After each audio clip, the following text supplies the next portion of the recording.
మత్తయి సువార్త 14వ అధ్యాయము 8వ వచనం చదువుకుందాం. అప్పుడు ఆమె తన తల్లి చేత ప్రేరేపింపబడినదై బాప్తిసమిచ్చు యోహాను తలను ఇక్కడ పల్లెములో పెట్టి నాకిప్పించుమని అడిగెను. మరొకసారి చదువుతాను. అప్పుడు ఆమె తన తల్లి చేత ప్రేరేపింపబడినదై, ఈ మాట మీరు నోట్ చేసుకోండి. అప్పుడు ఆమె అంట ఎవరి చేత ప్రేరేపించబడిందంట? తన తల్లి చేత ప్రేరేపించబడినదై. యేసుక్రీస్తు ప్రభువారు శరీరధారిగా ఉన్న దినాల్లో చతుర్థాధిపతిగా ఉన్న వ్యక్తి, ఆ యూదయ ప్రాంతానికి చతుర్థాధిపతిగా ఉన్న వ్యక్తి ఎవరయ్యా అంటే హేరోదు. ఈయన రాజు అని కూడా పిలుస్తారు. హేరోదు రాజు పరిపాలన అప్పుడు జరుగుతూ ఉన్నది. అయితే ఆ సమయంలో యోహాను కూడా ఉన్నాడు. ఈయనను బాప్తిసమిచ్చు యోహాను అని పిలుస్తారు. ఎందుకంటే ఈయన జీవితము ఆ పరిచర్య తొలి దినాల్లోనే ఆయన బాప్తిసమిస్తున్నట్టుగా మనకు మత్తయి సువార్త 3వ అధ్యాయంలో మనకు కనపస్తుంది. ఓకేనా? అందుకు పలు సందర్భాల్లో ఈయన పేరు బాప్తిసమిచ్చు యోహానుగా పిలుస్తూ ఉంటారు బైబిల్లో కూడా. అయితే ఈ హేరోదు మాత్రం రాజుగా పరిపాలన చేస్తున్నా అతని పరిపాలన సరిగా లేదు. ఎలాంటి వ్యక్తి అంటయ్యా ఈ హేరోదు? హేరోదుకు ఒక సహోదరుడు ఉన్నాడు. అతని పేరు ఫిలిప్పు. ఏంటి చెప్పండి? ఫిలిప్పు. ఆ ఫిలిప్కి ఒక భార్య ఉంది. ఆమె పేరు హేరోదియా. మనోడు ఏం చేశాడంటే ఆమెతో అక్రమ సంబంధం పెట్టుకున్నాడు ఆ హేరోదియాతో. అయితే ఈ హేరోదియాకు ఒక కుమార్తె కూడా ఉంది. అయితే బాప్తిసమిచ్చు యోహాను ఉన్నట్టుగా మొహమాటం లేకుండా చెప్పేవాడు. అందుకు ఒకరోజు కోపం వచ్చింది. అరే, నువ్వు రాజు స్థానంలో ఉన్నావు, నువ్వు పరిపాలకుడివి, నువ్వు ఎలా ఉండాలా? రాజు ఎలా ఉండాలండి? 10 మందికి చెప్పేవాడు ఎలా ఉండాలా? మంచిగా ఉండాలా. కాబట్టి డైరెక్ట్గా చెప్పాడు, నువ్వు నీ సహోదరుని భార్య అయిన హేరోదియను నువ్వు ఉంచుకున్నావు, ఇది నీకు మంచిది కాదని డైరెక్ట్గా చెప్పాడు. ఇదే పదం వాడాడు బైబిల్లో కూడా. చదవండి, ఆ మాట కూడా మీకు అర్థమవుతుంది అక్కడ మత్తయి సువార్తలో 3వ వచనం. ఏలయనగా నీవు నీ సోదరుడైన ఫిలిప్పు భార్యకు హేరోదియను ఉంచుకొనుట న్యాయము కాదని యోహాను చెప్పగా. ఏమని చెప్పాడు? ఎంత ధైర్యం ఉంటే మాత్రం డైరెక్ట్గా ఎవరైనా చెప్తారా అమ్మా? రాజు స్థానంలో ఉన్న ఆ వ్యక్తిని డైరెక్ట్గా నువ్వు చేసేది పాపం రా, తప్పురా అని చెప్పగలరా? కానీ మనోడు డైరెక్ట్గా చెప్పేశాడు, నువ్వు నీ సహోదరుని భార్యతో అక్రమ సంబంధం పెట్టుకునేది న్యాయము కాదు, తప్పు అని చెప్పాడు. చెప్పిన వెంటనే కోపం వచ్చింది. ఇంకా రాజు ఊరుకుంటాడా? వెంటనే వాడిని బంధించి తీసుకొని రండి అని చెప్పేసి యోహానును చెరసాల్లో పడేశాడు. అయితే ఒకానొక రోజున ఈ హేరోదుకు ఒక పుట్టినరోజు వచ్చింది. రాజుగారి పుట్టినరోజు అంటే ఎలా ఉంటుంది? అందరిని, అధికారులను, తనకు సంబంధించిన వాళ్ళందరినీ పిలిపించుకొని తన భవనంలో చక్కగా మంచి విందు భోజనం లాగా ఒక ఫంక్షన్ చేశాడు. ఇప్పుడు మనం చేస్తున్నాం కదా చక్కగా పుట్టినరోజుకు. అట్లా అతను కూడా, ఆ హేరోదు కూడా మంచి చక్కగా ఒక ఫంక్షన్ ఏర్పాటు చేశాడు. అయితే ఈ ఫంక్షన్లో అప్పటికే మీరు గమనించండి, హేరోదును ఖండించినప్పటికి కూడా కోపము, బాప్తిసమిచ్చు యోహాను మీద కోపం ఎవరెవరికి ఉంటుంది? హేరోదుకు ఉంటుంది. అంతేకాకుండా ఎవరైతే దీంట్లో పార్టిసిపేట్ చేశారో అంటే హేరోదియా, ఆమె కోపం వస్తుందా లేదా? ఎందుకు? తన డొల్లతనాన్ని బయటపెట్టింది కదా. ఈరోజు మనిషి స్వభావం ఎలా ఉందంటే, చేసిన తప్పుని ఇది తప్పురా అని చెబితే మనిషి ఒప్పుకోవటంలే. ఎవరైతే సరిచేయడానికి ప్రయత్నం చేస్తారో చూడండి, అతని మీదనే కోపపడుతున్నారు. అవునా కదా? మంచి చెప్పినోడి మీద తప్పైనప్పటికీ కూడా మనిషి ఏం చేస్తున్నాడు చెప్పండి? తిరుగుబాటు చేస్తున్నాడు. అదేవిధంగా హేరోదియా కూడా గొంతు మీద కోపం ఉంది. నన్ను అంటాడా, మా యొక్క అక్రమ సంబంధాన్ని బయట పెడతాడా వీడు ఎంతటి వాడు? ఎలాగైనా హేరోదును చంపడానికి చాలా ప్రయత్నం చేసింది, కానీ అవ్వలేదు ఆమె వల్ల కూడా. అయితే మొత్తం మీద చెరసాల్లో వేసేసాడు. ఒకరోజు పుట్టినరోజు జరుపుకుంటున్నాడు. అప్పుడు అందరూ వచ్చారు చక్కగా, అక్కడ ఉన్న అధికారులు అందరూ, మంచి ఫంక్షన్ జరుగుతూ ఉంది. ఈ హేరోదియాకు ఒక కుమార్తె ఉందని చెప్పాను కదా, యవనస్తురాలని కుమార్తె. ఈ కుమార్తె ఏం చేసిందయ్యా అంటే, ఈమె కొంచెం చక్కగా నాట్యం ఆడగలదనమాట. ఈ కుమార్తెకు మరి తల్లి ట్రైనింగ్ ఇచ్చింది. మొత్తం మీద హేరోదు పుట్టినరోజున అందరి ముందు, అధిపతుల ముందు ఆ పాప ఏం చేసింది చెప్పండి? చక్కగా నాట్యం ఆడుతూ అందరినీ సంతోషపరిచింది. ఇక ఆమె యొక్క నాట్యాన్ని చూసి మురిసిపోయి అప్పుడు అంటున్నాడు, నీకేం కావాలో చెప్పు, నా పుట్టినరోజు సందర్భంలో. మీరు వాక్యం వినాలి యవనస్తులు, ముఖ్యంగా మీకే ఈ వాక్యం చాలా జాగ్రత్తగా గమనించండి. నా పుట్టినరోజు సందర్భంగా ఇంత చక్కగా నువ్వు మమ్మల్ని అందరినీ సంతోషపరిచావు, నీకేం కావాలనో కోరుకో, నేను మాట తప్పును ప్రమాణం చేస్తున్నా, రాజ్యంలో సగభాగమైనా సరే నీకు ఇస్తానన్నట్టుగా ప్రమాణం చేశాడు అందరి ముందు. ఇక రాజు ప్రమాణం చేస్తే ఇవ్వాలనా లేదా? ఇవ్వాలి. అయితే ఈ పాప ఏం చేసింది? వాళ్ళ అమ్మ దగ్గరికి వెళ్ళింది. అక్కడ వాళ్ళ అమ్మ కూర్చుంటే వాళ్ళ అమ్మ దగ్గరికి వెళ్ళి, అమ్మ రాజుగారు నన్ను ఏమైనా కోరుకోమని చెప్పాడు, మరి ఏం కోరుకోమంటావు నన్ను? ఈమె ఏం చెప్పిందంటే ఆ బాప్తిసం ఇచ్చి యోహాను ఉన్నాడు కదా, అతని తల కావాలని కోరుకోమని చెప్పింది. ఏమని చెప్పింది చెప్పండి? బాప్తిసం ఇచ్చి యోహాను తల కావాలని కోరుకో అంటే యోహాను అతను చంపేమని అర్థం. ఎవరైనా అలాంటి మాటలు చెప్తారు చిన్నపిల్లలకు? అంటే ఎంత కోపం ఉంది కదండి ఆమెకు.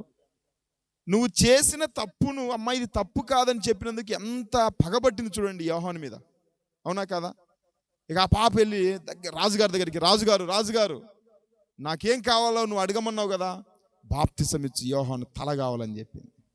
అందరూ ఒక్కసారిగా స్టన్ అయింటారు కదండి, ఇదేంట్రా బాబు అతని తల కోరుకున్నదని. అయితే ఆ రాజుగారికి కూడా కొంత దుఃఖం వచ్చింది. అంటే యోహాను చంపాలన్న ఉద్దేశం కంటే కూడా అతన్ని బంధించి కొంత శిక్షించాలనుకున్నాడు. అయితే అంతకుముందు ఎందుకు అతన్ని చంపలేకపోయాడంటే ప్రజలందరి యొక్క దృష్టి యోహాను మీద ఉంది. యోహాను ఒక మంచి దైవ సేవకుడు, ఒక ప్రవక్త అన్న విషయం అందరికీ తెలుసు. అందుకే యోహాను ఏం చేయలేకపోయాడు. మరి ఇప్పుడు తప్పదు కదా. ఇప్పుడు రాజు పరిస్థితి ఏంటి? ఒకవేళ తల గింత కొట్టించకపోతే మాట తప్పినోడు అవుతాడు అందరి ముందు. ఒకవేళ తల కొట్టిద్దామంటే అతను సేవకుడు, ఏం చేయాలని అర్థం కాలేదు. ఇక తప్పని పరిస్థితుల్లో ఒక బంట్రౌతును పంపించాడు. మీరు వెళ్ళి చెరసాల్లో అతని తల నరికి తీసుకొని రమ్మని చెప్పారు. ఇతను చెప్పినట్టుగానే వెళ్ళి ఒక బంట్రౌతు రాజుగారి క్షమించని బాప్తిసం ఇచ్చి యోహాను తలను నరికి ఒక పళ్ళెంలో పెట్టుకొని వచ్చాడు. అప్పుడు ఇచ్చాడు, ఇదిగో అమ్మా నీకు ఇతని తల కావాలన్నావు కదా అని తీసుకొని వెళ్ళి ఆ పాపకి ఇచ్చాడు. ఆ పాప తీసుకెళ్ళి ఎవరికి ఇచ్చింది చెప్పండి? వాళ్ళ అమ్మకి ఇచ్చింది. అప్పుడు కానీ వాళ్ళ కడుపు మంట చల్లారలేదు. ఈ విధంగా అన్యాయంగా ఒక వ్యక్తిని చంపబడినట్టుగా మనం చూస్తూ ఉంటున్నాం ఇక్కడ. ప్రియ దేవుని బిడ్డలారా, ఈరోజు మనం మరి ఏం నేర్చుకోవాలి ఈ పుట్టినరోజు కార్యక్రమం ఈ సందర్భంలో అంటే 8వ వచనం ఒకసారి చదువుదాం చూడండి. అప్పుడు ఆమె, మత్తయి సువార్త 14:8, అప్పుడు ఆమె తన తల్లి చేత ప్రేరేపింపబడినదై. అమ్మా ఆమె ఏంటంటే తన తల్లి చేత ప్రేరేపింపబడినదై. ఇక్కడ ఒక కుమార్తె ఎవరి యొక్క ప్రేరణ అంట? అది తల్లి ప్రేరణ. నేను అదే చెప్పేది ప్రియ దేవుని బిడ్డలారా, పిల్లలు చెడిపోతున్నారంటే ఫస్ట్ కారణం తల్లి. నేను మళ్ళీ చెప్తున్నాను, రేపు గ్లోరీ నందిత ఏమన్నా రాంగ్ స్టెప్ వేసి వాళ్ళు చెడిపోయారంటే ఫస్ట్ వాళ్ళ అమ్మే కారణం. వాళ్ళ కోపం రావచ్చు నా మీద కొంచెం. నేను ఎన్నోసార్లు చెప్పాను, ఇప్పుడు పబ్లిక్గా కూడా చెప్తున్నా. Not only Glory and Nandita, ఇక్కడ ఉన్న మిగతా పిల్లలు కూడా మీరు ఏమి వాళ్ళ మీద వీళ్ళ మీద కోపడాల్సిన పని లేదు. వాడట్ట చేశాడు, వాడిట్ట చేశారా మా పిల్లలను, వీడిట్ట చేశారా మా అబ్బాయిని అని చెప్పాల్సిన పని లేదు. ఫస్ట్ మీరే కారణం, అందులో డౌటే లేదు. ఎందుకు ఎలా అంటే రండి నేను వివరించి చెప్తా మీకు. ఇప్పుడు చెప్తా వాక్యంలో అదే. పిల్లలు చెడిపోతున్నారంటే ఫస్ట్ కారణం తల్లి. వాళ్ళ జీవితం బంగారు భవిష్యత్తు లాంటి వాళ్ళ జీవితం పాడైపోవడానికి ఎంతో ఒక 50-60 సంవత్సరాల భవిష్యత్తు పాడైపోయిందంటే ఫస్ట్ తల్లి, తర్వాత తండ్రి. వీళ్ళిద్దరు ప్రమేయం లేకుండా పిల్లలు చెడిపోరండి, దాదాపుగా చెడిపోరు. మనం చూస్తున్న ఈ చుట్టుపక్కల కూడా పిల్లలు భ్రష్టులైపోతున్నారంటే కారణం ఎవరై అంటే తల్లిదండ్రులే. ఇప్పుడు ఈ పాపకు ప్రేరణ ఎవరంట? తల్లి. తల్లి ప్రేరేపిస్తూ ఉంది.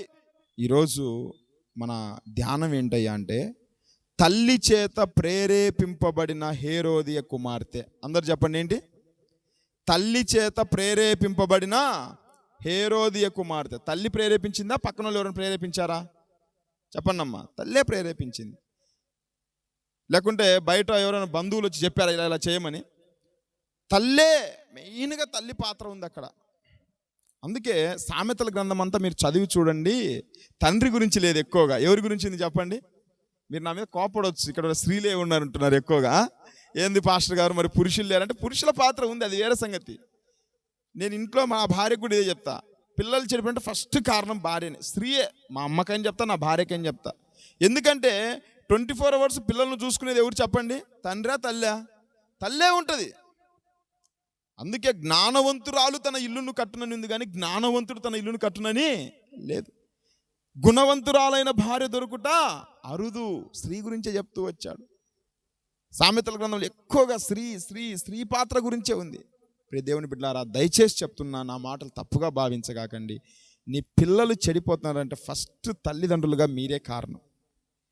కాబట్టి వాళ్ళు చెడిపోవాలని నేను కోరుకోవట్లేదు, కానీ వాళ్ళు బాగుపడాలని ఈరోజు మీకు ఈ వాక్యం. ఓకేనా? కాబట్టి తల్లి చేత ప్రేరేపింపబడిన హేరోదియ కుమార్తె దేనికోసం ప్రేరేపిస్తుంది? మూడు సంగతులు చెప్పి నా వాక్యాన్ని ముగిస్తా. ఏంటి ప్రేరణ? ఏ విషయాల్లో తల్లి ఆమెను ప్రేరేపించింది? ఈరోజు ఓ తల్లులారా, మీ పిల్లలకు మీరు ఇలాంటి ప్రేరణ ఇస్తున్నారా? ఒకసారి పరీక్షించుకోండి. మరి మనము ఎలాంటి ప్రేరణ ఉండాలా? ముందుగా అసలు ఈమె ఎలాంటి ప్రేరణ ఇచ్చింది? ఓకేనా, అక్కడే ఉన్నది ఆ మత్తయి సువార్తలో చదువుదాం. మొదటిదిగా అసలు ఆ తల్లి ఎలాగ ప్రేరేపిస్తుందంటే బిడ్డను 14వ అధ్యాయం 6వ వచనం చదవండి.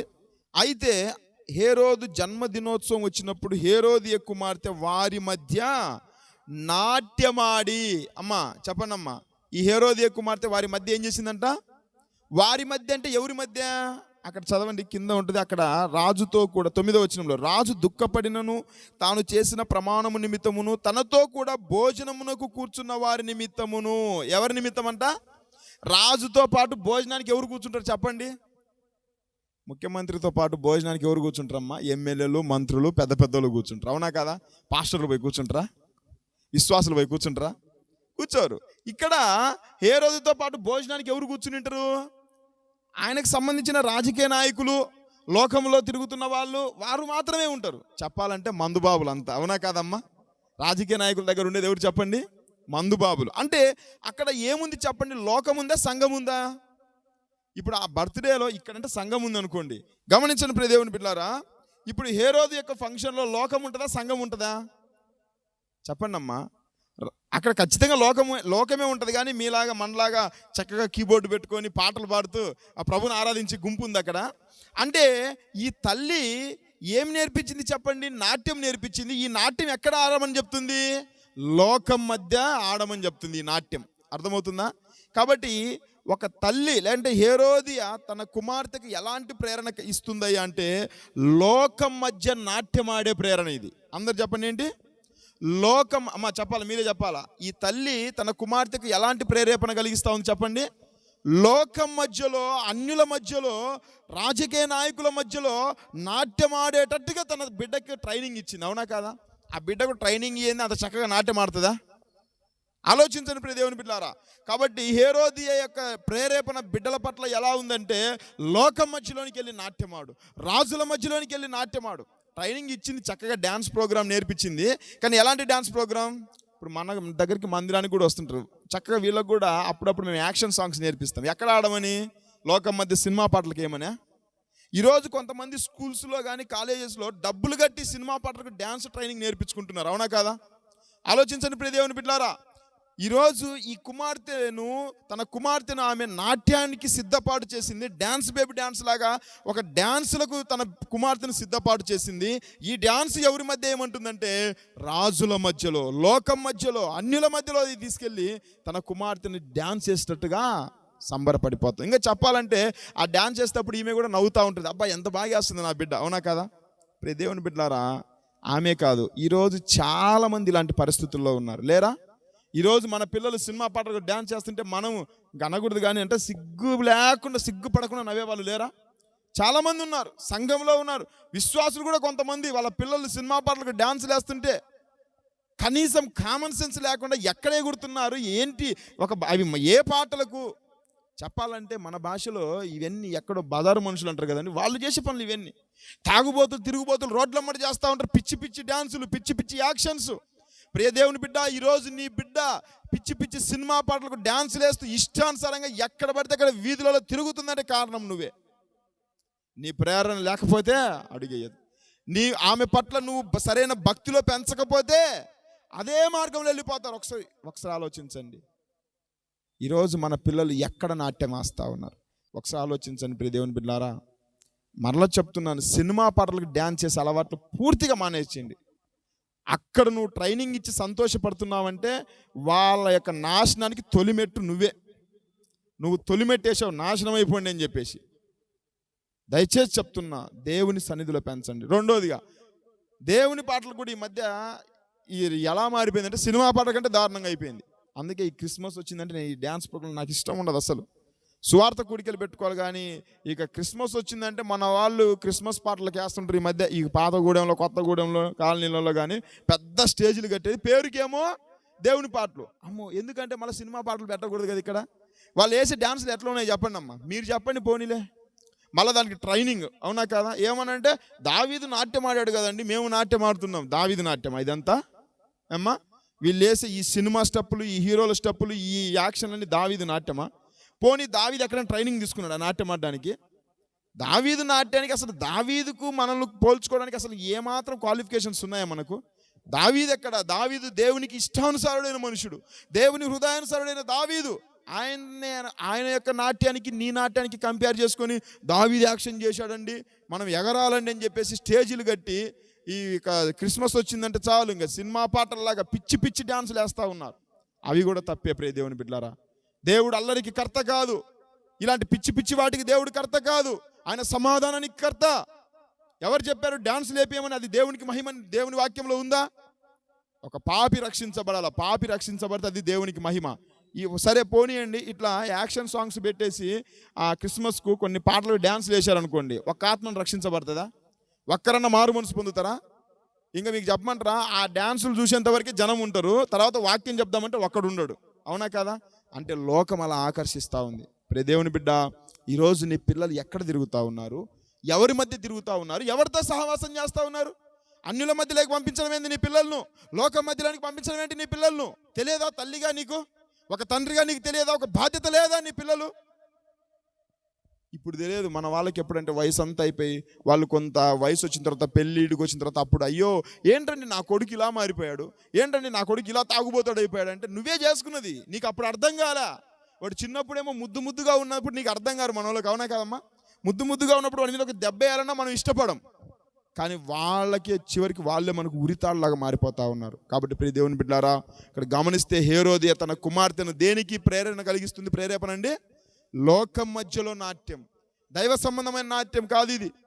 సండే స్కూల్ పిల్లలకు అందుకే చెప్పేది, సండే స్కూల్కి పంపించండి, అక్కడ నేర్చుకోండి మీరు యాక్షన్ సాంగ్స్, అక్కడ దేవునికి మహిమకరంగా మీ పిల్లలను జీవించండి, అక్కడ మీరు ప్రభు కొరకు మీ పిల్లలను పెంచండి, వాళ్ళు ఆశీర్వాదకరంగా ఉంటారు. దయచేసి చెప్తున్నాను, ఈ లోక సంబంధమైన నాట్యాలకు మన పిల్లలను దూరంగా ఉంచుదాం, ఈ లోక సంబంధమైన సహవాసాలకు మన పిల్లలను దూరంగా ఉంచుదాం. అలా గుర్తుపెట్టుకుని, యవనస్తురాలైన పిల్లలకు తల్లి ఎప్పుడు పక్కనే ఉండాలి. నిన్ను దాటి పక్కకి వెళ్ళారంటే నీదే తప్పు. నిన్ను దాటి నీ బిడ్డ, నీ కుమారుడు, నీ కూతురు పక్కకి వెళ్ళిపోయారంటే ఫస్ట్ నీదే తప్పు. ఎందుకు పోతున్నారు వాళ్ళు?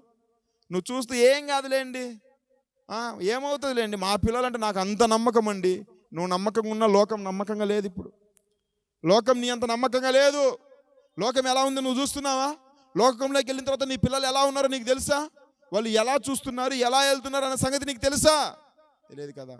కాబట్టి ప్రియ దేవుని బిడ్డలారా, మన పిల్లలు ఎక్కడ నాట్యం ఆడుతూ ఉన్నారు?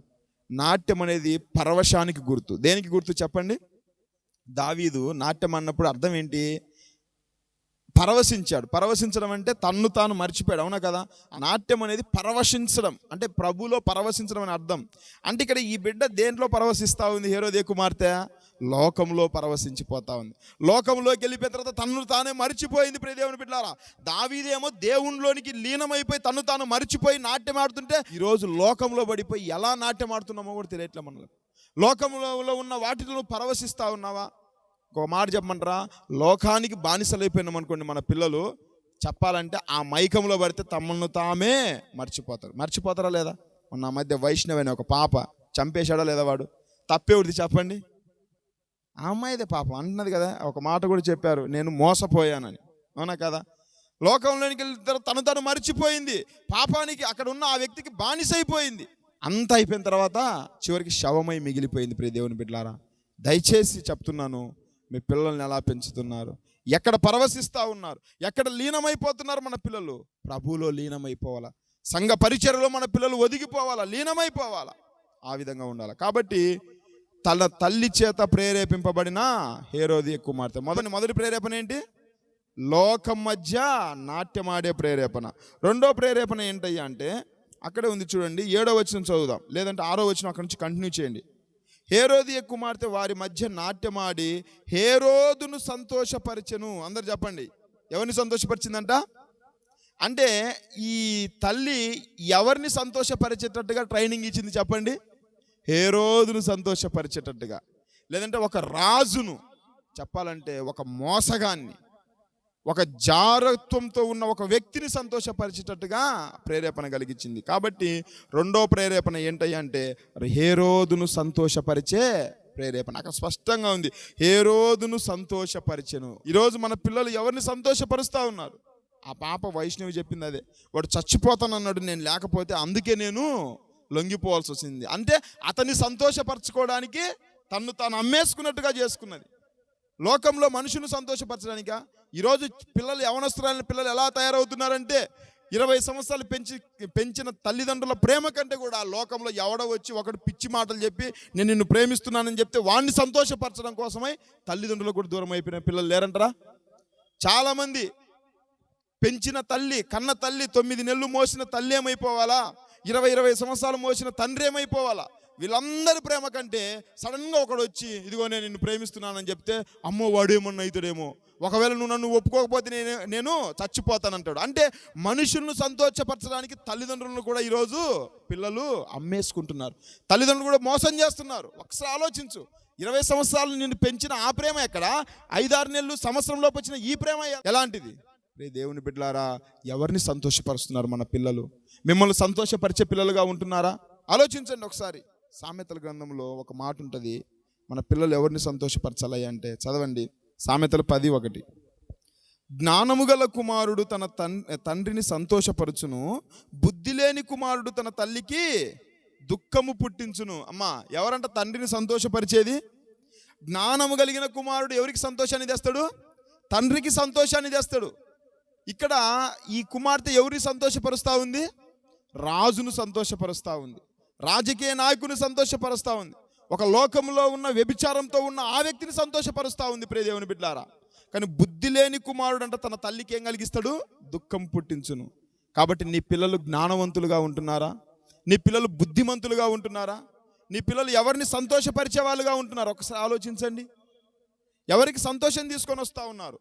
గుర్తుపెట్టుకోండి, మన పిల్లలు లోకాన్ని సంతోషపరిస్తే వాళ్ళు మనల్ని సంతోషపరచలేరు. ఇంకో మాట చెప్పమంటారా? మన పిల్లలు లోకాన్ని సంతోషపరిస్తే దేవుణ్ణి సంతోషపరచలేరు. గలతీ పత్రిక 1వ అధ్యాయంలో ఉంటుంది, ఒక మాట చదవండి. పౌలు గారు అంటాడు గలతీ పత్రిక 1:10, ఇప్పుడు నేను మనుషుల దయను సంపాదించుకొనగోరుచున్నానా, నా దేవుని దయను సంపాదించుకొనగోరుచున్నానా? నేను మనుషులను సంతోషపెట్టుచున్నానా? నేను ఇప్పటికీ మనుషులను సంతోషపెట్టువాడనైతే క్రీస్తు దాసుడను కాకయే పోయేదను. అమ్మ, అర్థమవుతుందమ్మా? ఏమని చెప్పండి. మనుషులను సంతోష పెడితే క్రీస్తు దాసుడు అవుతాడా? అవ్వలేడు. అంటే దేవుని సంతోష పెడతాడా? సంతోష పెట్టలేడు. మీరు లోకమునకును దేవునికి దాసులుగా ఉండలేరు. దేవునికి సిరికి మీరు దాసులుగా ఉండలేడని మత్తయి సువార్త కూడా లేఖనాలు సెలవిస్తూ ఉంటాడు. ప్రియ దేవుని బిడ్డలారా, లోకంలో ఉన్న మనుషులను సంతోషపరిస్తే దేవుని నువ్వు సంతోషపరచలేవు. ఇక్కడ ఈ కుమార్తె హేరోదును సంతోషపరుస్తూ ఉంది, హేరోదును ఎంకరేజ్ చేసేటట్టుగా హేరోదుకు సంతోషాన్ని కలిగిస్తుంది అతని పుట్టినరోజున. ప్రియ దేవుని బిడ్డలారా, మన పిల్లలు ఎవరికి సంతోషకరంగా బ్రతుకుతున్నారు? మనం కన్న మన పిల్లలు ఎవరికి సంతోషాన్ని ఇస్తున్నారు? యవనస్తులైన పిల్లలారా, ఒకసారి ఆలోచించండి. మీరు ఎవరికి సంతోషకరంగా జీవిస్తున్నారు? ఆలోచించండి. ప్రియ దేవుని బిడ్డలారా, మీరు లోకాన్ని సంతోషపరుస్తున్నారా? దేవుని సంతోషపరుస్తున్నారా? లోకంలో ఉన్న మనుషులను సంతోషపరుస్తున్నారా? మీ తల్లిదండ్రులను సంతోషపరుస్తున్నారా? నువ్వు లోకాన్ని సంతోషపరిస్తే దేవుణ్ణి ఎంత మాత్రము సంతోషపరచలేవు. లోకంలో ఉన్న అబ్బాయిలను సంతోషపరిస్తే నీ తల్లిదండ్రులను సంతోషపరచలేవు. అది నీకు దుఃఖమే, చివరికి నాశనమే నీకు. ఈ లోకంలో ఉన్న అమ్మాయిలను, ఈ లోకంలో మనుషులను సంతోషపరిస్తే దేవుణ్ణి సంతోషపరచలేరు. ప్రియ దేవుని బిడ్డలారా, ఇక్కడ ఈ స్త్రీ లేకుంటే ఈ కుమార్తె, హేరోదియ కుమార్తె రాజును సంతోషపరుస్తూ ఉంది, రాజుకు ఆనందాన్ని కలిగిస్తూ ఉంది. అందుకే దేవుని సంతోషపరచలేకపోయింది. ఈరోజు మీ పిల్లలు ఎప్పుడైతే లోక సంబంధమైన ఆశల్లో ఉంటుందో, లోక సంబంధమైన సంతోషంలో మునిగిపోతారో, దేవుని సంగతులు వాళ్ళకి ఎంత చెప్పినా ఆ తర్వాత అర్థమవుతాయండి? అర్థంగా. ఒకసారి ఒక యవనస్తులైన అబ్బాయి ఒక అమ్మాయికి బానిస అయిపోయింది అనుకోండి, లేదంటే ఒక అమ్మాయి ఒక అబ్బాయికి బానిస అయిపోయింది అనుకోండి, నువ్వు ఎంత చెప్పు, తల్లకిందులో తపస్సు చేయి, పొర్రపాటున కూడా వాళ్ళకి మనం ఎన్ని చెప్పినా కానీ ఎక్కవు.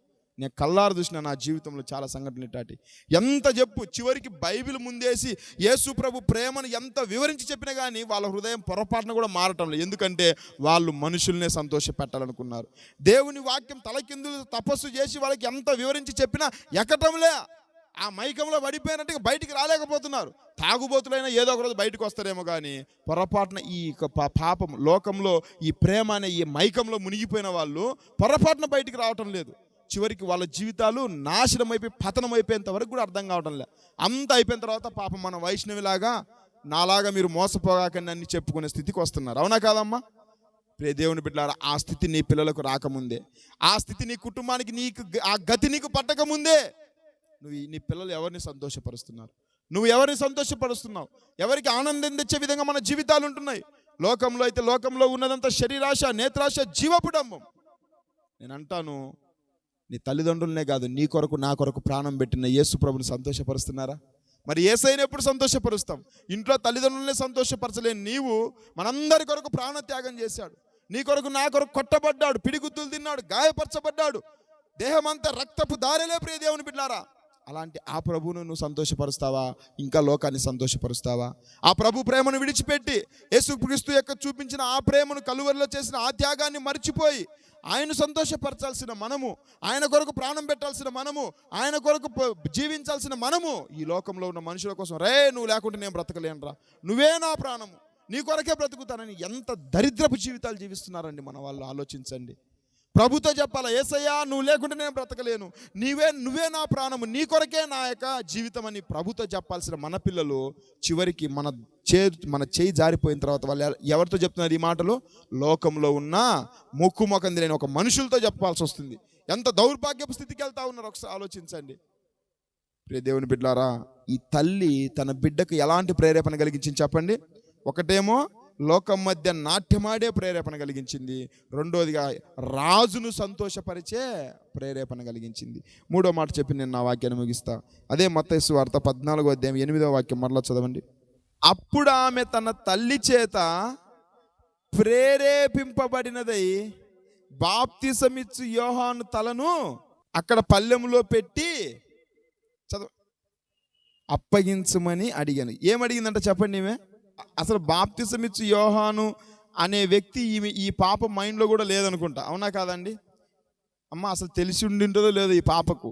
కానీ ఇక్కడ తల్లి చెప్తుంది, బాప్తిసమిచ్చు యోహాను తలను ఇక్కడ పల్లెములో పెట్టి నాకు ఇప్పించుమని అడిగాను. ఏమని అడగమంటుంది తల్లి? అడుగో, యోహాను ఉన్నాడు కదా చెరసాల్లో, అతని తలను తీసుకోనరా. అంటే మూడో ప్రేరణ ఏంటయ్యా అంటే యోహాను తలను నరికించే ప్రేరేపణ. ఏ ప్రేరేపణ చెప్పండి ఇది? తల్లి ఎవరి తలను? అసలు ఏ తల్లి అని ఇలాంటి గైడెన్స్ ఇస్తుందా? బైబిల్లో ఉన్నారు కొంతమంది తల్లులు. బైబిల్లో ఉంటుంది, అతల్లి అనే ఒక తల్లి ఉంటుంది. ఆమెంట తన కొడుకుకు దుర్మార్గం చేయమని నేర్పిస్తూ ఉన్నదంట. తెలుసా మీకు ఆ సంఘటన? నిజమేనండి. పిల్లలకు పాపం చేసేటట్టుగా ట్రైనింగ్ ఇచ్చి తల్లిదండ్రులు కూడా ఉన్నారు. అంటే మేము ఎప్పుడు ఇచ్చామండి అని అంటారు. మీకు తెలియదు, ఇస్తూనే ఉంటాం. ఎట్లా చెప్పమంటారా? పాపం అంటే ఇప్పుడు ఉదాహరణకు మన పిల్లలు ఒక 100 రూపాయలు తీసుకొచ్చారు పొరపాటున అనుకోండి, మీరైతే ఏం చేస్తారు చెప్పండి ఇప్పుడు? లేదంటే ఒక 1000 రూపాయలు తెచ్చింది, 1000 రూపాయలు ఎక్కడో ఒక ఇంట్లో మీ పిల్లలు తీసుకొని వచ్చారు, దొంగతనం చేసి వచ్చారు. నిజంగా మీరు గుండెల మీద చేసుకుని ఎంతమంది తల్లు రే బుద్ధి చెప్పి ఇలాంటి డబ్బులు తీయకూడదని మళ్ళీ అదే 1000 రూపాయలు వెనక్కి పంపించే వాళ్ళు ఉన్నారా? మరి నువ్వే కదా, అది పాపమా కాదా? నువ్వు పాపానికి ప్రేరేపించినట్టే. ఈరోజు 1000 రూపాయల దగ్గర నీ పిల్లలను నువ్వు ప్రేరేపిస్తే రేపు వాళ్ళు 1,00,000 రూపాయలు దొంగతనం కూడా వెనుకడుగు వేయరు. ప్రియ దేవుని బిడ్డలారా, ఈరోజు మన పిల్లలు అందుకే చెడిపోతా ఉన్నారు. బాప్తిసమిచ్చు యోహాను తలను తీసుకొని రమ్మని చెప్పింది. ఎవరు బాప్తిసమిచ్చు యోహాను? ఆయన గురించి చెప్పడానికి సమయం లేదు, కానీ కొన్ని మాటలు ఉంటాయి. అతడు మండుచు ప్రకాశిస్తున్న దీపం. యోహాను సువార్త 4వ అధ్యాయంలో ఉంటుంది. యోహాను ఎవరంట? మండుచు ప్రకాశిస్తున్న దీపం అనే మాట ఉంటుంది. తర్వాత స్త్రీలు కనిన వారందరిలో గొప్పవాడు ఎవరంట? యోహాను. దేవుని యొక్క స్వరము అరణ్యంలో వినబడుచున్న ఒకని స్వరము, ఒకని శబ్దము యోహాను. అంటే ఒక రకంగా చెప్పాలంటే ఈ తల్లి తన బిడ్డను ఎలా ప్రేరేపించిందయ్యా అంటే దేవుని యొక్క స్వరాన్ని ఆపడానికి ప్రయత్నం చేసింది, ఆపేసింది. అవునా కదా? యోహాను ద్వారా అప్పుడు ఎంతమంది మారు మనసు పొందారు, ఎంతమంది రక్షించబడ్డారు, ఎంతమంది ప్రభు వైపు తిరిగారు. ఇప్పుడు యోహాను చనిపోవడంతో ఎన్ని ఆత్మలు మరలా లోకంలో కలిసిపోయి ఉంటాయో కదా ప్రియ దేవుని బిడ్డలారా. యోహాను అంటే దేవుని స్వరాన్ని, దేవుని గొంతును నొక్కి పట్టేసింది ఈ తల్లి. ఈరోజు ప్రియ దేవుని బిడ్డలారా, మీరు అనొచ్చు మా పిల్లలు ఏం చేశారయ్యా అని. ఈరోజు సంఘానికి వస్తున్న నీ పిల్లలు దేవుని నామానికి అవమానకరంగా బ్రతికితే నష్టం ఎవరికి చెప్పండి? లోకంలో తిరిగి చర్చికే రాకుండా అన్యులుగా ఉంటూ ఎక్కడో లోకంలో ఉన్న వాళ్ళు తప్పు చేస్తే ఎవడు పట్టించుకుంటారా? అదే చర్చికి వెళ్ళే ఒక అమ్మాయి, లేదంటే పాటలు పాడే ఒక అబ్బాయి కానీ, ఒక అమ్మాయి వాక్యం చెప్పే ఒక అమ్మాయి కానీ, ఒక అబ్బాయి కానీ, లేదంటే బైబిల్ చేత పట్టుకొని వెళ్తున్న ఒక అమ్మాయి కానీ, ఒక అబ్బాయి కానీ తప్పు చేస్తే ఆ ప్రభావం ఎవరి మీద పడుతుంది చెప్పండి? సంఘం మీద పడతా ఉంది. వీళ్ళ సంగతి మాకు తెలియదా, సంఘంలో బైబిల్ పెట్టుకొని పోతారు, వీళ్ళ జీవితాలన్నీ మాకు తెలియదా అంటారు. ఆ పాస్టర్ గారి దగ్గరికి ఏమి వెళ్తారులేండి, ఆయన దగ్గరికి వెళ్ళిన పిల్లలందరూ కూడా భ్రష్టులు అయిపోయారని అంటారా లేదా? చెప్పాలంటే అన్యులు అంటారు. అన్యులు కూడా కొంతమంది అంటే చర్చికి వెళ్ళే వాళ్ళు ఎవరు బాగున్నారండి అనేవాళ్ళు లేరు ఇక్కడ? ఉన్నారు చాలామంది. కొంతమందిని బాప్సం తీసుకోండి అయ్యా, ప్రభుని నమ్ముకోండి అంటే నన్ను చాలామంది ఇదే ప్రశ్నలు వేస్తూ ఉన్నారు. మేము బాప్సం తీసుకోవాలని ఉందండి, ప్రభుని నమ్ముకోవాలని ఉందండి, కానీ ఈ చర్చికి వెళ్ళే వాళ్ళని చూస్తుంటే మా జీవితాలు ఎందుకు ఏం బాగుపడుతున్నాయి? వాళ్ళు ఆ రకంగా భయంకరంగా చెడిపోతూ ఉన్నారు. మరి మేము ఏమి లాభం ప్రభుని నమ్ముకొని అన్నట్లుగా ప్రశ్నించే వాళ్ళు ఉన్నారు. దేవుని బిడ్డలారా, మందిరానికి వస్తున్న నీ పిల్లల్ని ఒక్కసారి ఆలోచించు.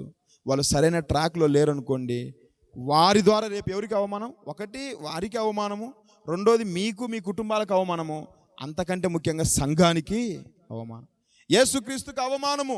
యేసుక్రీస్తు పాటలు పాడుతూ, దేవుని పాటలు పాడుతూ, బైబిల్ చేత పట్టుకొని వస్తూ, ఇంకా లోక సంబంధమైన పిచ్చి పిచ్చి ఆటలు, పిచ్చి పిచ్చి శాస్త్రాలు చేస్తూ ఉంటే దేవుని స్వరాన్ని నువ్వు ఆపినట్టే. మన పిల్లలు దేవుని పక్షాన నిలబడి క్రీస్తును ప్రకటించే పిల్లలుగా ఉండాలి కానీ, క్రీస్తు కొరకు జీవించే పిల్లలుగా ఉండాలి కానీ, క్రీస్తు గొంతును నొక్కి పట్టుకునే పిల్లలుగా ఉండకూడదు. దేవుని బిడ్డలారా, ఈరోజు ప్రభు నీకు స్వరం ఎందుకు ఇచ్చాడో తెలుసా? ప్రభు నీకు గొంతు ఎందుకు ఇచ్చాడో తెలుసా? ఆయన కొరకు నువ్వు మాట్లాడాలా, ఆయన కొరకు నువ్వు పాట పాడాలా, ఆయన కొరకు నువ్వు వాక్యం చదవాలా, ఆయన కొరకు ప్రార్థించాలా, నువ్వు దేవుని కొరకు బ్రతకాలా అనే విధంగా నీ పిల్లలను పెంచాలా. యోహాను యొక్క స్వరము, ఆ శబ్దము ఎక్కడ వినబడుతుందంట? అరణ్యంలో వినబడుతున్న ఒకరి శబ్దము. ఏమని చెప్పాడు యోహాను? సర్పసంతానమా, రాబో ఉగ్రతను తప్పించుకున్నట్టుకు మీకు బుద్ధి చెప్పిన వాడెవరు? మారు మనసు పొందండి అని ఆ స్వరం ఆగిపోయినట్ట కాదా? అనేకులను యోర్దాను నదిలో తీసుకొచ్చి బాప్తిసం ఇచ్చిన ఆ స్వరం ఆగిపోయిందా కాదా? ఈరోజు నేను అంటాను, మీ పిల్లలు దేవుని పనికి ప్రోత్సాహకరంగా ఉంటున్నారా? దేవుని పనికి ఆటంకపరుస్తూ ఉన్నారా? దేవుని పరిచర్యను ప్రోత్సహిస్తూ ఉన్నారా? వెనకంజ వేస్తున్నారా? ఎవరి పనులు చేస్తూ ఉన్నారు? ఈరోజు సంఘం ఉంది, పరిచర్య ఉంది, మరి ఎంతవరకు మన పిల్లలు దాంట్లో ప్రయాసపడతా ఉన్నారు? నేను అందుకే ఈ పిల్లలను నేను తయారు చేసేది నా కోసం కాదు, వాళ్ళ జీవితాలు బాగుపడతాయని. చక్కగా పరిచర్య చేస్తే దేవుడు వాళ్ళని ఆశీర్వదిస్తాడు, భవిష్యత్తులో గొప్ప వాళ్ళు అవుతారు. ప్రియ దేవుని బిడ్డలారా, దైవ సేవకుని కింద ఉన్న ఏ పిల్లవాడు కూడా చెడిపోయినట్టుగా లేదు. దైవ సేవకుని చేతి కింద నిజంగా, అంటే కొంతమంది వేషధారులుగా ఉండి చెడిపోయిన వాళ్ళు ఉన్నారు, వాళ్ళ సంగతి కాదు. దైవ సేవకుడు చెప్పిన అడుగు జాడల్లో ఉంటూ, దైవ సేవకుల కింద లోబడుతూ, దేవుని పరిచర్య చేస్తూ ఒక గొప్ప అత్యున్నత స్థాయికి వెళ్ళిన వాళ్ళే ఉన్నారు, కానీ ఎవరు చెడిపోయిన వాళ్ళు లేరు. తెలుసా? సేవకుని కింద కొంతమంది పని చేస్తూ, మందిరంలో పట్టాలేస్తూ, ఎవరైనా తిన్న ప్లేట్లని తిన్న వాళ్ళు ఎస్ఐ పోస్టులు, కలెక్టర్లు అయిన వాళ్ళు ఉన్నారు. తెలుసా మీకు ఆ సంఘటన? ఈరోజు మన పిల్లలు ఏ పని చేస్తూ ఉన్నారు? వీధుల్లో పనుల కంటే పరిగెత్తుతూ ఉన్నారు, లోకంలో పనుల కంటే మనం పరిగెత్తుతూ ఉన్నాం, ఇంట్లో పనుల కంటే పరిగెత్తుతున్నాం. మరి దేవుని పని ఎప్పుడు చేయాలా? ఈ తల్లి తన కుమార్తెను ఎలా ప్రేరేపించింది చెప్పండి? ఒక దైవ సేవకుని ప్రాణాలు తీసేటట్టుగా ప్రేరేపించింది. యోహాను తలను నరికించేటట్టుగా ప్రేరేపించింది. దేవుని సువార్తకు అడ్డుబండలాగా నిలబడింది. దేవుని మాటలు ఆగిపోయేటట్టుగా ఈ తల్లి నిలబడింది. ఈరోజు మన పిల్లల్ని ఎలా పెంచుతున్నాం? దేవుని పనికి ప్రోత్సాహకరంగా ఉంటున్నారా మన పిల్లలు? దేవుని పనిని ఆపేస్తున్నారా? దేవుని పనిలోని పిల్లలుంటే నీకు రేపు వాళ్ళే కిరీటంలాగా మారిపోతారు. సంఘములో సహవాసంలో నీ పిల్లలను పెంచి చూడు, వాళ్ళు నీకు ఆశీర్వాదకరంగా ఉంటారు.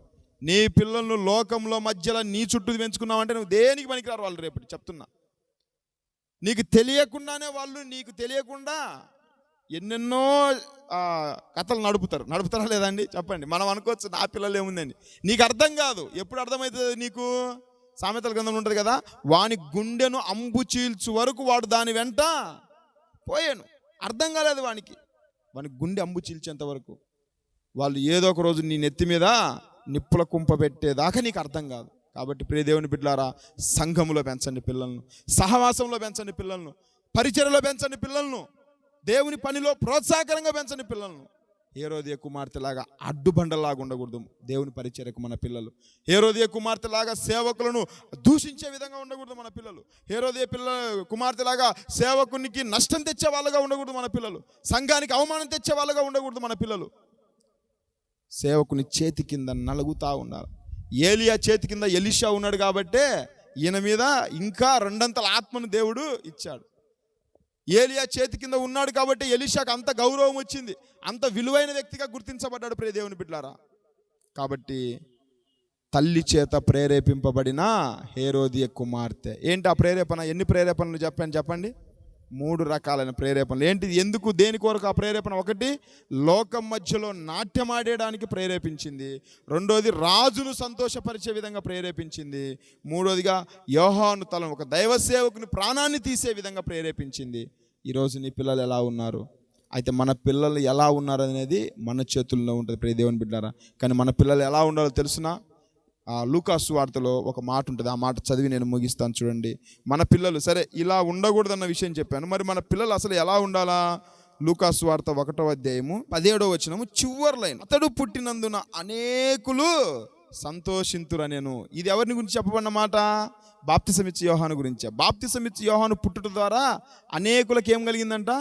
సంతోషం. అంటే మన పిల్లలు పుట్టుట ద్వారా ఏం కలగాలి చెప్పండి? మన కుటుంబంలో సంతోషం. అంటే పుట్టినరోజున సంతోషం కాదు ఇది, వాళ్ళ జీవితం ద్వారా, వాళ్ళ భవిష్యత్తు ద్వారా, వాళ్ళ యొక్క జీవితం ద్వారా మనకేం కలగాలి చెప్పండి? సంతోషం కలగాల, దేవుణ్ణి సంతోషపరచాలా. మన పిల్లలు అనేకులకు ఒక ప్రకాశమానమైన ఒక తారలాగా మన పిల్లల్ని పెంచాలా. ఈ వీధిలో, ఈ కాలనీలో, మన గ్రామంలో, మన బంధువుల మధ్యలో, మన కుటుంబీకులందరికీ సంతోషాన్ని, ఆనందాన్ని తెచ్చే విధంగా మన పిల్లల్ని పెంచాలి. పిల్లలు పెరిగి పెద్దవాళ్ళు చక్కగా దేవుని పరిచర్లో పెరుగుతూ, వాడు రేపు భవిష్యత్తులో ఒక మంచి ఎస్ఐ పోస్టో లేదంటే ఒక కలెక్టర్ అయింది అనుకోండి, అప్పుడు అనేకులకు సంతోషంగా ఉంటుందా లేదా? లేదంటే ఒక మంచి సేవకుడు అయింది అనుకోండి, దాని నుంచి సంతోషం ఉందా? ప్రియ దేవుని బిడ్డలారా, మన పిల్లలు ఎలా ఉండాలి చెప్పండి? ఇక్కడ యోహాను అంట అనేకులకు సంతోషం కలిగించే విధంగా ఉన్నాడు. ఈరోజు నీ పిల్లలు దేవునికి సంతోషం తెచ్చేవాళ్ళుగా ఉంటున్నారా? అలా మీ పిల్లలు ఉండాలంటే సామెతల గ్రంథం 22వ అధ్యాయం 6వ వచనంలో ఉంటుంది, బాలుడు నడవలసిన త్రోవను వానికి నేర్పుము, వాడు పెద్దవాడైనప్పుడు, వాడు వృద్ధుడైనప్పుడు దాని నుంచి తొలగిపోడు. భుజమ్మ అయినా వాక్యం వినాలా? బాలుడు నడవలసిన త్రోవను వానికి నేర్పితే వాడు పెద్దవాడైనప్పుడు అంట, తర్వాత వృద్ధుడైనప్పుడు. అంటే ఈ వయసులో నీ పిల్లలను నువ్వు ఎలా పెంచితే వాళ్ళు చచ్చిపోయేదాకా అదే బాటలు ఉంటారు, గుర్తుపెట్టుకోండి. ఈ వయసులో నీ పిల్లలను నువ్వు సరిగా పెంచలేదనుకోండి, చనిపోయేదాకా వాళ్ళకి దేవుని గురించి అర్థం కాదు. ఇంకా ఇదే ఈ వయసే మంచి వయసు, బాల్య వయసు, యవన వయసులోనే వాళ్ళు ఎట్లా వంగాలని అట్లా వంగుతారు ప్రియ దేవుని బిడ్డలారా. ఏజ్ దాటిపోయింది అనుకోండి, కొంతమంది తల్లిదండ్రులు చెప్తున్నారు, అయ్యా ఇప్పుడు చెప్పే స్థితిలో వాళ్ళు లేడయ్యా. లేడు, వాడు చెప్పే స్థితిలో ఉన్నప్పుడు, వినే స్థితిలో ఉన్నప్పుడు నువ్వు చెప్పలేదు వాడిని గారాబం చేసి, వాడిని నీ తల నీకు నెత్తికెక్కించుకొని చెప్పేసి వాని జీవితాన్ని పాడు చేశావు. వాడు ఈరోజు నీ మీదనే, నీ తల మీద కాలు పెట్టి నిన్నే అధికారం చేస్తూ పెత్తనం చేస్తే పిల్లలుగా తయారయ్యారు. ఇంకెందుకు లోబడతారు వాళ్ళు? కాబట్టి బాలుడు నడవలసిన త్రోవ, బాలిక నడవలసిన త్రోవ, యవనస్తులైన ఈ పిల్లలు నడవలసిన త్రోవల వాళ్ళని నడిపించండి. అప్పుడు వాళ్ళు పెద్దవాళ్ళు అయినప్పుడు, వాళ్ళు చనిపోయేంత వరకు, వృద్ధులైనప్పుడు నీకు సంతోషాన్ని, ఆనందాన్ని తెచ్చే పిల్లలుగా వాళ్ళు ఉంటారు. ఆ మార్గం, ఆ త్రోవ దేవుని సన్నిధి. సండే స్కూల్ క్రమంలో, పరిచర్య మధ్యలో, సంఘములో నీ పిల్లల్ని పెంచండి. యేసుక్రీస్తు ప్రేమను వాళ్ళకు చూపించండి. ప్రేమ, ఏ ప్రేమ చూపించాలి చెప్పండి? మన పిల్లలకు ఏ ప్రేమ నేర్పించాలా? యేసయ్య ప్రేమ. ఎలాంటి ప్రేమ? సిలువలో మనందరి కొరకు ప్రాణం పెట్టిన ప్రేమ, మనందరి కొరకు వేలాడదీయబడిన ప్రేమ, నిన్ను వలె నీ పొరుగు వారిని ప్రేమించుమనే ప్రేమ. యేసుక్రీస్తు ప్రేమను నీ పిల్లలకు నేర్పిస్తే వాళ్ళు జీవితాంతం వరకు అదే ప్రేమలో ఉంటారు. అప్పుడు లోక ప్రేమలు పొరపాటున కూడా వాళ్ళ దగ్గరకు రావు. లోకంలో ఉన్న ఈ తుచ్చమైన ప్రేమలు పొరపాటున వాళ్ళు ఏం చేయలేవు. యేసయ్య సిలువ ప్రేమ వైపు మన పిల్లల్ని తిప్పండి. యవనవస్తులుగా ఉన్నట్టు, యవన ప్రాయంలో ఉన్నప్పుడే వాళ్ళు రక్షణ, మారు మనసు, బాప్తిసం అనుభవంలోకి ఆ పిల్లలు వస్తే వాళ్ళ జీవితాలు కట్టబడతాయి, వాళ్ళ జీవితాలు వెలిగించబడతాయి. రేపు నా పిల్లలను కన్నందుకు గర్వంగా నువ్వు తలెత్తుకోగలవు. చెప్పాలంటే నీ తల ఎత్తే పిల్లలుగా వాళ్ళు తయారవుతారు. నిన్ను ఒక గొప్ప స్థితిలో, నువ్వు వృద్ధాప్యం వచ్చినా సరే ముదిమి యందు కూడా నిన్ను విడిచిపెట్టరు నీ పిల్లలు. లేదంటే నీ పిల్లలు చేయి దాటిపోతే అది నీకు అవమానం, వారికి అవమానం, సమాజానికి అవమానం, సంఘానికి అవమానం. చివరికి మనకు ఒక ముద్ద అన్నం పెట్టే పిల్లలుగా కూడా ఉంటారా అండి? చాలామంది అలానే ఉన్నారు. కాబట్టి ఇంకా ప్రభుని ఎరగని వాళ్ళు ఉంటే ముందుగా నేను చెప్తున్నాను, తల్లిదండ్రులారా మీరు ముందు దేవుని సన్నిధిలో నడవండి. పిల్లలు నడవాలంటే ఫస్ట్ మనం ఏం చేయాలమ్మా? తల్లిదండ్రులు నడవాలా. అంతేనా కదా? మనకు ఒక సామెత కూడా చెప్తాం కదా, ఆవెళ్ళి చేలో మేస్తే దూడ గట్టున మేదంట. తల్లిదండ్రులారా మీరు ముందు దేవుని సన్నిధిలో నడవండి. ఇంకా రక్షణ, మారు మనసు మీకు లేకపోతే మీరు రక్షించబడండి. మీరు ముందు క్రీస్తు ప్రేమలోనికి రండి. యేసుక్రీస్తు రక్తంలో కడగబడండి. యేసు ప్రభు నీ కొరకు, నా కొరకు చేసిన సిలువ త్యాగాన్ని అర్థం చేసుకోండి. సిలువ వేయబడిన యేసు ప్రభుని చూడండి. ఆయనకు మీ హృదయంలో స్థానం ఇవ్వండి. మీరే తాగుబోతులుగా ఉంటే మీ పిల్లలు తాగుబోతులు కాకపోతే ఇంకేమవుతారు చెప్పండి? మీరే తిరుగుబోతులుగా ఉంటే మీ పిల్లలు తిరుగుబోతులు కాకపోతే ఏమవుతారు చెప్పండి? దేవుని బిడ్డలారా, ముందు మనము దేవుని సన్నిధికి వస్తే ఖచ్చితంగా వాళ్ళు మన వెంట వస్తారు. బాలు నడవలసిన త్రోవ యేసుక్రీస్తు త్రోవ, బాలు నడవలసిన త్రోవ సిలువ త్రోవ, బాలు నడవలసిన త్రోవ, మన పిల్లలు నడవలసిన త్రోవ సంఘం అనే త్రోవలో ఉండాలా. ఈ త్రోవ తప్పి వేరే త్రోవలోనికి వెళ్ళిపోయారంటే నీ పిల్లలు నీకు ఉరితాడులాగా మారుతారు. అలా కాకముందే ఈ రాత్రి ఈ వాక్యం మీకోసమే అనుకోండి. ఈ వాక్యం విని మీరు అందరూ సరి చేసుకోండి. ఇప్పుడైనా సరే ప్రభుకు మీ హృదయాన్ని ఇవ్వండి. దేవుని సన్నిధిలో మన కుటుంబాలని కట్టబడి ఒక స్వర్గసీమలాగా మన కుటుంబాలన్నీ అవ్వాలని అట్టి కృప దేవుడు ఇక్కడ ఉన్న మనకందరికి అనుగ్రహించునుగాక.